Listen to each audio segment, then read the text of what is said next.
संघर्षों की जो चलता है वो ही दुनिया बदलता है। जूझता है जो अंधियारी रातों से, अक्सर सूरज बनकर वो ही चमकता है। जी हाँ, इतिहास गवाह है, जब जब सच्चाई के लिए संघर्ष हुआ है तब तब वो संघर्ष बड़ा परिवर्तन लेकर आया है। संघर्ष नानक जी ने किया, संघर्ष ईसा मसीह जी ने किया, संघर्ष महापुरुष करते आए हैं और परिवर्तन भी होते आए हैं।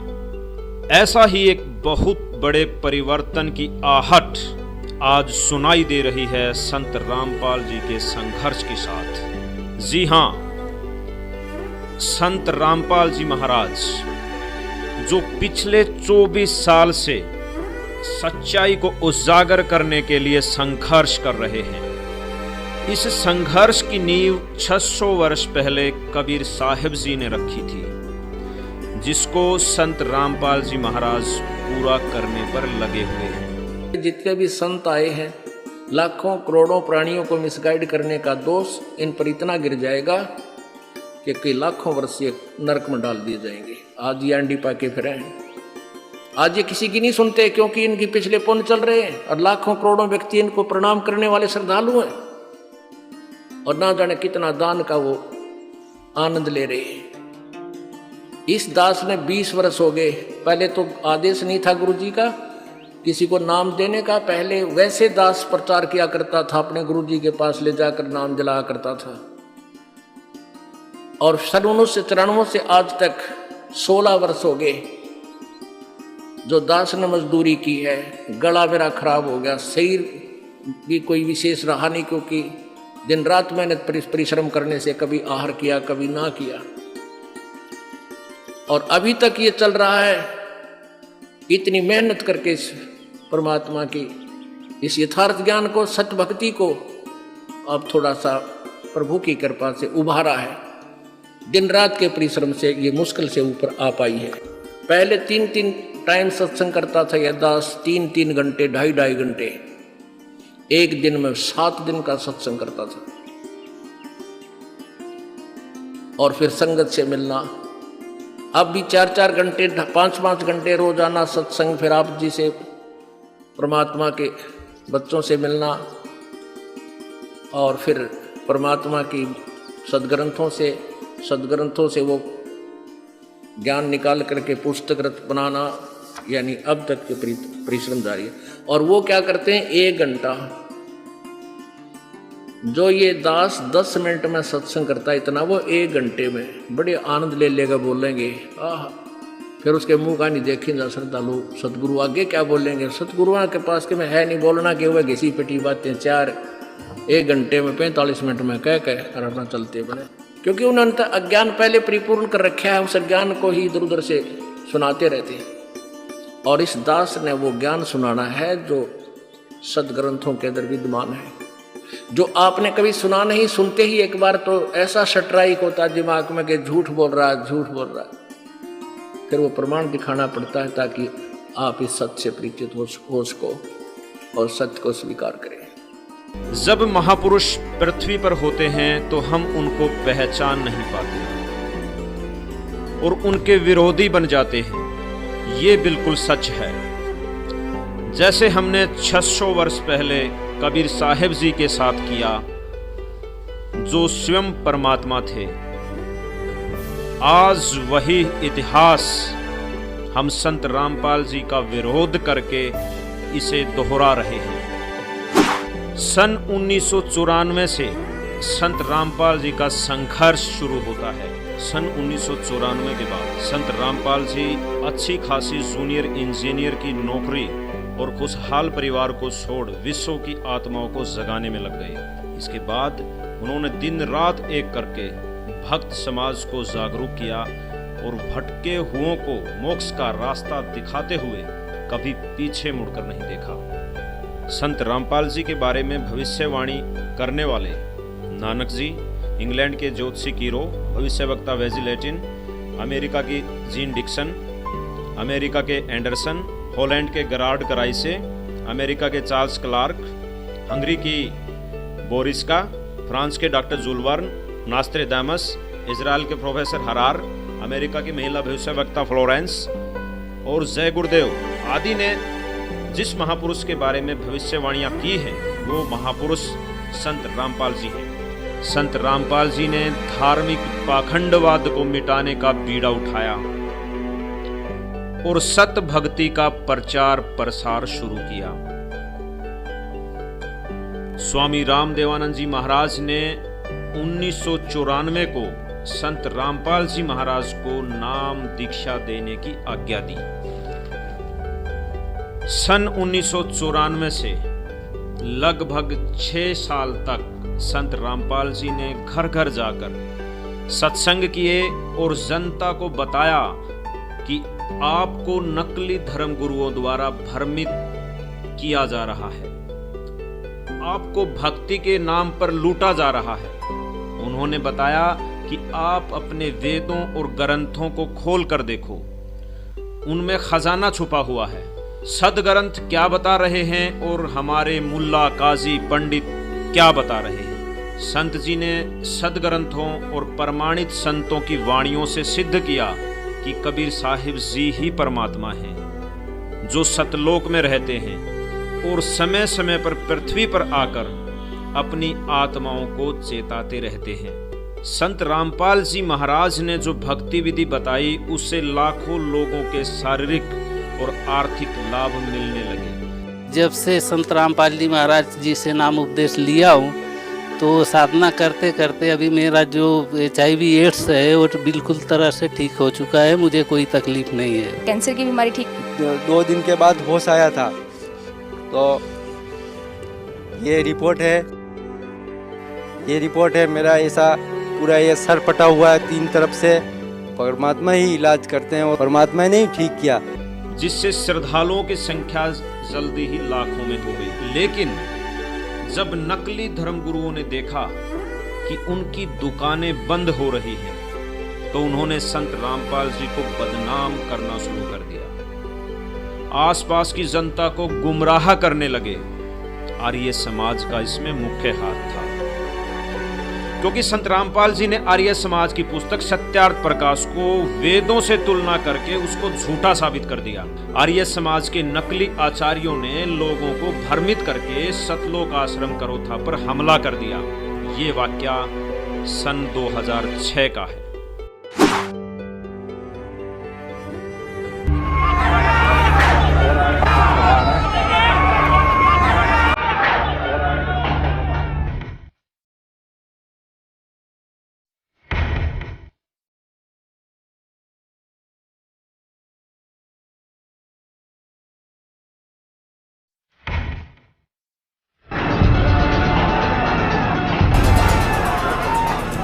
अब आपको दिखाते हैं किस तरह से सतलोक आश्रम पर कब्जा किया है और पुलिस मूक दर्शक बनकर अभी भी देख रही है।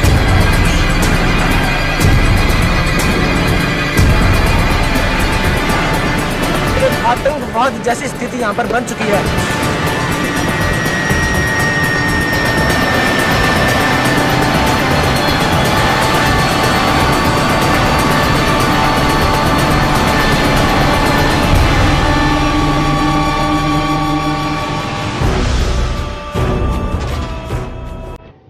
संत के ज्ञान का उत्तर ज्ञान से न देकर लाठी व बंदूकों से दिया गया।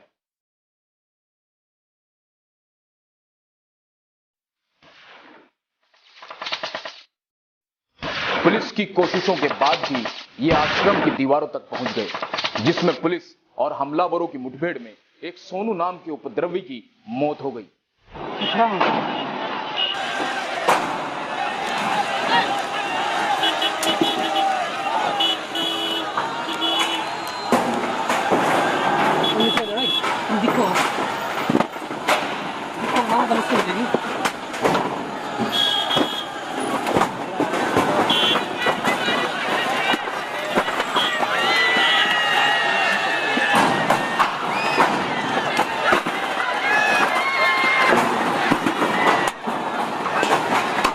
मेरा नाम धर्मवीर दास है जी। मैं जेल वार्डर हूँ, जेल डिपार्टमेंट में नौकरी करता हूँ। मैं जिस टाइम ये करौथा कांड हुआ उस टाइम रोहतक जेल पर वार्डर के पद पर था। तो फिर कुछ दिन के बाद पता चला भाई संत रामपाल जी महाराज रोहतक जेल में आएंगे। तो हमारी वहाँ पर ड्यूटी थी, हमने देखा, सोचा भाई यहीं बात करेंगे, आके पूछेंगे उनसे क्या ये वास्तविक सच्चाई है। उसके बाद फिर गुरु जी जेल में आए। जेल में आने के बाद वो दिन मैं उस दिन को बहुत खुशकिस्मत मानता हूँ कि उस दौरान मेरी जहाँ पर गुरु जी बंद थे वहाँ पर मेरी ड्यूटी लगी हुई थी।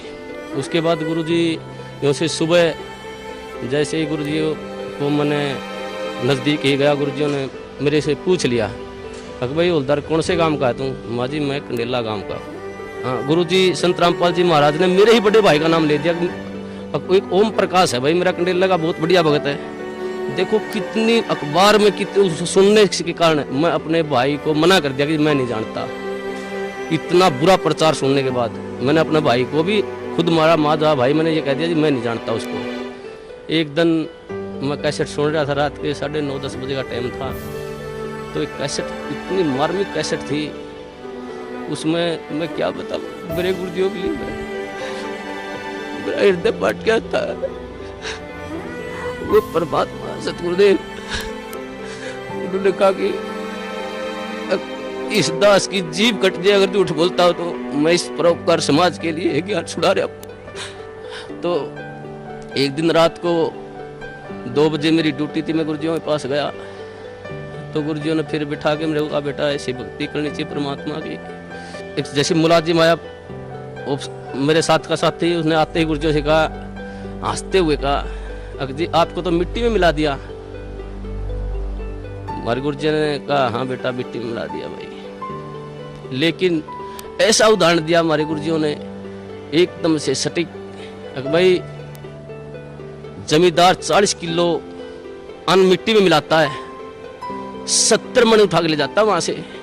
वैसे तो इस पृथ्वी पर संत आता वो जेड़ मारना नहीं चाहिए वैसे तो, लेकिन इस संत को, इस दास को याद कराया करेंगे कि उन दुष्ट आचार्यों ने अपनी रोजी रोटी के लिए ऐसे संत को जिसकी आंखों में बिठाकर पूजा करनी चाहिए उसको जेल में डलवा दिया। ऐसा मार्ग जो पृथ्वी पर संत रामपाल जी महाराज जी चला रहे थे, उस मार्ग को लगभग 2.5 वर्ष के लिए बंद करवा दिया। ऐसा मार्ग, हे परमात्मा, ऐसा गुरुजियों से वहां देखता जो गुरुजियों पर आरोप लगाए गए, ऐसे आरोप इंसान पागल होकर मर जाए, ये तो समर्थ परमात्मा है। जी हाँ, नकली आचार्यों ने जनता को गुमराह करके सतलोक आश्रम करोथा पर हमला करवा दिया। संत रामपाल जी महाराज के बिना कोई दोष 22 महीने जेल में गुजारे। तरह तरह की अफवाहें फैलाई गई। न्यूज़पेपर, प्रिंट मीडिया ने अफवाहें फैलाने में कोई कसर बाकी नहीं छोड़ी। लेकिन 22 महीने बाद संत रामपाल जी व उनके शिष्यों की जमानत होती है। सत कबीर दुआरे तेरे पर एक दास भिखारी आया। सत कबीर दुआरे तेरे पर एक दास भिखारी आया। और वो एक बार फिर आश्रम बरवाला हिसार में खुल जाता है। फिर श्रद्धालु देशों विदेशों से आना शुरू हो जाते हैं। लेकिन विरोधी लोग जिनकी दुकानें बंद हो रही थी उनको यह रास नहीं आ रहा था। वो 2 FIR जो उसी के प्रशासन में दर्ज है उसमें लिखा गया कि ये सामान आश्रम करोथा का लूटा गया और बाद में उन अपराधियों का पता नहीं लगा, वो अनट्रेस्ड हो गई। ये सरकार की चाल होती है। पुलिस प्रशासन के अधिकार में करोथा आश्रम, उसमें चोरी, बाद में FIR दर्ज, अपराधियों का ना मिलना, फाइल बंद हो जाना। हमेशा सर्वोच्च न्यायालय का फैसला सिर माथे पर। 18 फरवरी 2013 को संत रामपाल जी महाराज की दया से वो दिन आया कि माननीय सुप्रीम कोर्ट ने वो याचिका खारिज कर दी और हाई कोर्ट के निर्णय को जारी रखा कि आप करोथा आश्रम को भक्ति मुक्ति ट्रस्ट को सौंप दें। भक्तों में खुशी की लहर दौड़ गई, लेकिन एक राक्षस कभी भी भक्तों की खुशी देखकर खुश नहीं होता। उसने ये देखा कि परम संत के परम भगत खुश है, उसने अपनी प्रशासन की चाल फिर शुरू कर दी। 7 अप्रैल 2013 का वो ऐतिहासिक दिन आया जिस दिन हमें अपना छीना हुआ, लुटा हुआ और हम पिटे हुए भक्तों को हमारा घर मिला। और 9 अप्रैल 7 अप्रैल को हमें मिला आश्रम। 9 अप्रैल को भूपेंद्र हुड्डा की साजिश का शिकार हुए हमारे 300 बहन भाई बच्चे बुजुर्ग कि दोबारा से 12 जुलाई 2006 क्रोथा कांड को फिर से दोहराया जाए और आश्रम दोबारा से छीन लिया जाए और फिर से लूटा जाए। सन 2013 में संत रामपाल जी को कोर्ट द्वारा सतलोक आश्रम सौंपा जाता है। परमेश्वर कबीर जी की सर्वसंगत परमात्मा का लाख लाख शुक्रिया करते हैं कि परमेश्वर ने आप जी का क्रोथा आश्रम वापस दिलवा दिया।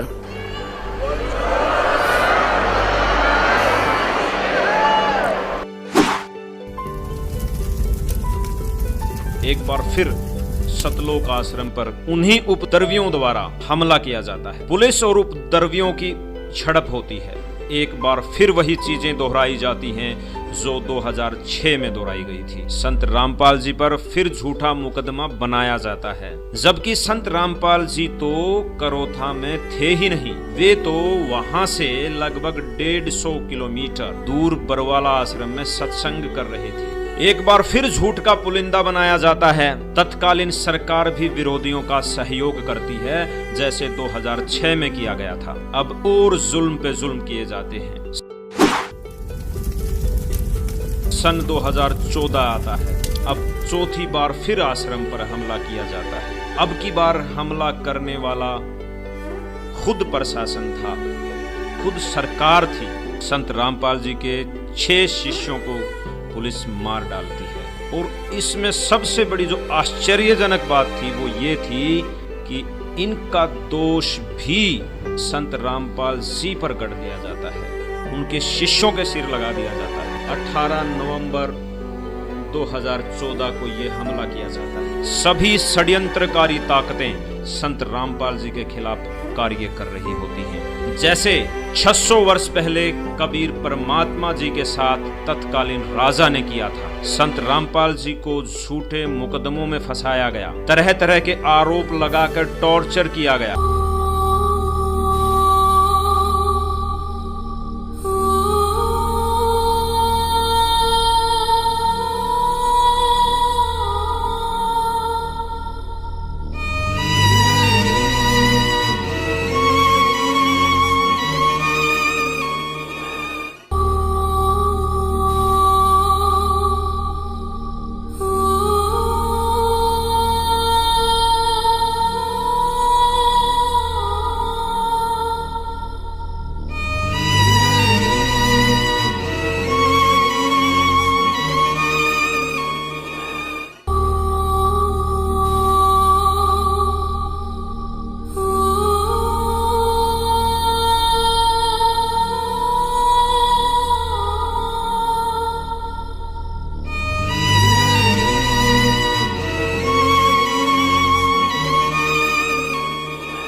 कबीर परमात्मा जी ने भी यही बातें 600 वर्ष पहले हिंदू मुसलमानों को बताई थी, जो आज संत रामपाल जी महाराज बता रहे हैं। मैंने कहा आज हम एक ऐसे व्यक्ति की विराट छाया में खड़े हैं जिनके नाम का अर्थ होता है महान।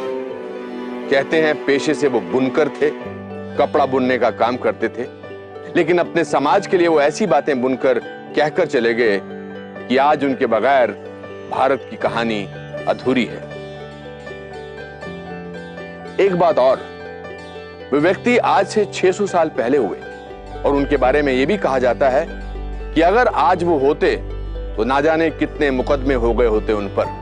जी, उन्हें कबीर कहते हैं। जी हाँ, अनुपम खेर जी सही कह रहे हैं कि यदि आज कबीर साहिब जी होते तो वो जेल में होते, उन पर सैकड़ों मुकदमे होते, झूठे मुकदमे होते।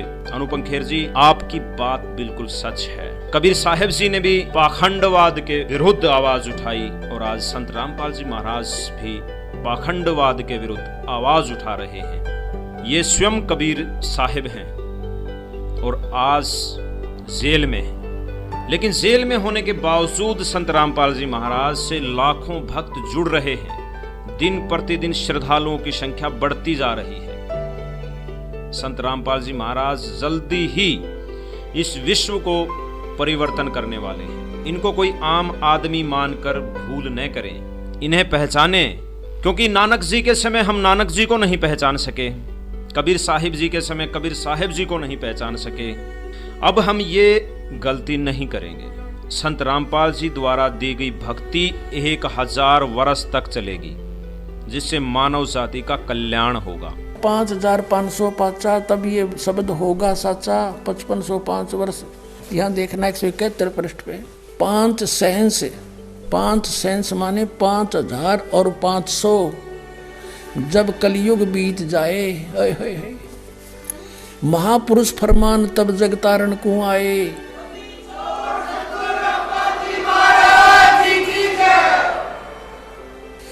ये कहा कि सब ही नारी और नर शुद्ध तब, जब ठीक का दिन आवंत, और कपट चातुरी छोड़ के वो शरण कबीर गहनते।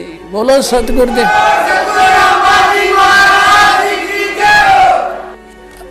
स्पष्ट कर दिया परमात्मा ने कि जब वो ठीक का दिन आ गया, वो ठीक का दिन अब आ चुका पुण्यात्मा, वो ठीक का दिन। कहते हैं सब ही नारी नर शुद्ध, यानी सब बुराई त्याग देंगे। हाहाकार मचरी, लूट खसोट रिश्वतखोरी, दहेज ले लेके एक दूसरे को सता रहे हैं। कहते हैं सब ही नारी नर शुद्ध तब जब ठीक का दिन आवंत, यू आवंत है, और कपट चातुरी छोड़ के वो शरण कबीर गहनते। अब क्या बताया है कि एक अनेक हो गए, मेरी प्यारी आत्मा भिन्न भिन्न मजहबों में बट गई। एक अनेक हव गयो और पुन अनेक हो एक, सब मिलकर फिर एक होएंगे। और हंस चले सतलोक को सब सतनाम की टेक।